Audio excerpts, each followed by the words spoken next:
Breaking news आ रही है पाकिस्तान से, जहां सेना ने अर्थव्यवस्था की बागडोर अपने हाथों में ले ली है ताकि पाकिस्तान को आर्थिक बदहाली से निकाला जा सके। लेकिन सेना के इस कदम से अटकलें इस बात की लगने लगी कि पाकिस्तान एक बार फिर सैन्य शासन की तरफ बढ़ रहा है। माना जा रहा है कि पाकिस्तान में तख्ता पलट हो सकता है, क्योंकि अर्थव्यवस्था की कमान अपने हाथों में लेकर पाकिस्तानी सेना प्रमुख आसिम मुनीर लगातार अपने देश के बड़े कारोबारियों के साथ बैठकें कर रहे हैं। पाकिस्तान के मीडिया के मुताबिक उन्होंने बाजार के हालात सुधारने के लिए एक निवेश परिषद का भी गठन कर दिया है। यही नहीं, अपनी देश के हालात सुधारने के लिए आसिम मुनीर यूएई, सऊदी अरब और कतर समेत कई देशों से भी बातचीत कर रहे हैं ताकि पाकिस्तान को जल्द से जल्द आर्थिक मदद मिल सके, क्योंकि उसकी आर्थिक हालत लगातार खराब होती जा रही है। डॉलर के मुकाबले पाकिस्तानी रुपया तेजी से गिरता जा रहा है। महंगाई वहां हर दिन नए रिकॉर्ड बना रही है, जिससे निपटने के लिए पाकिस्तान की सेना ने मोर्चा संभाल लिया। सेना प्रमुख आसिम मुनीर की योजना अपने देश को सबसे बड़े आर्थिक संकट से उबारने की है।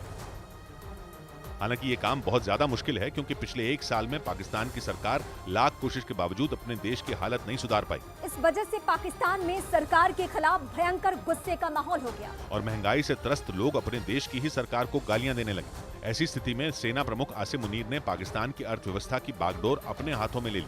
वहां के मीडिया के मुताबिक सेना की योजना पिछले एक साल में पाकिस्तान छोड़कर दूसरे देशों में गए बड़े कारोबारियों को वापस बुलाने की है।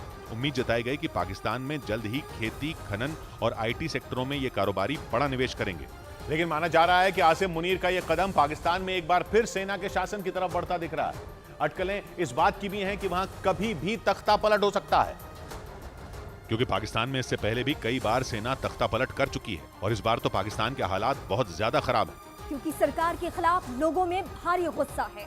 पाकिस्तान के लोग इस बात पर बौखलाए हुए हैं कि वहां की सरकार ने उनकी हालत सुधारने के लिए कुछ भी नहीं किया। इस बीच पाकिस्तान में जल्द ही चुनाव भी होने वाले हैं, लेकिन अटकलें इस बात की हैं कि वहां की सेना चुनाव की नौबत नहीं आने देगी और जल्द ही पाकिस्तान में तख्ता पलट हो सकता है। माना जा रहा है कि पाकिस्तान की अर्थव्यवस्था को सुधारने की जिम्मेदारी अपने हाथों में लेकर सेना प्रमुख आसिम मुनीर ने इस दिशा में पहला कदम भी बढ़ा दिया और उनकी योजना पाकिस्तान में एक बार फिर सेना का शासन चलाने की है। और माना जा रहा है कि इसके लिए सेना प्रमुख आसिम मुनीर ने महंगाई और बेरोजगारी का बहाना बनाया है, क्योंकि इस वक्त पाकिस्तान इन्हीं समस्याओं से सबसे ज्यादा जूझ रहा है और पिछले एक साल से वहां खाने पीने की चीजों के लिए लोग भारी संघर्ष कर रहे हैं।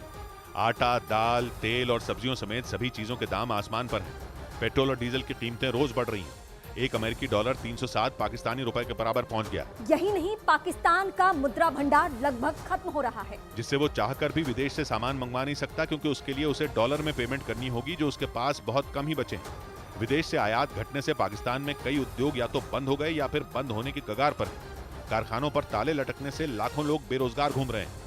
इन सब वजहों से पाकिस्तान के लोगों में भारी आक्रोश है और वो किसी भी तरह इस मुसीबत से बाहर निकलना चाहते हैं। ऊपर से पाकिस्तान की बदहाली दिखाने वाली एक और खबर आ गई। पता चला कि वहां चीनी और आटे के बाद अब दवाओं की भी किल्लत हो गई। पाकिस्तान की मुश्किलें इसलिए भी बढ़ गईं क्योंकि उसका खजाना लगभग खाली हो गया और उसके पास विदेशों से इन दवाओं को खरीदने के पैसे तक नहीं बचे, जिसका असर यह हुआ कि वहां के कई मरीज तो बगैर दवाइयों के मरने की कगार पर पहुंच गए। पाकिस्तान के मीडिया के मुताबिक विदेशी मुद्रा की कमी की वजह से पाकिस्तान में पिछले 6 महीनों से कई जरूरी दवाएं आयात नहीं की गईं। यही वजह रही कि इस समस्या से निपटने के लिए पाकिस्तान ने ईरान से मदद की गुहार लगाई, ताकि वो पाकिस्तान में ही इन दवाओं को बनाने में उसकी मदद कर सके। बताया गया कि इसके लिए पाकिस्तान के स्वास्थ्य मंत्री डॉक्टर नदीम जान और ईरान के राजदूत के बीच एक मीटिंग भी हुई, जिसमें पाकिस्तान को इस समस्या से निकालने की रणनीति बनाई गई। उधर बड़ी खबर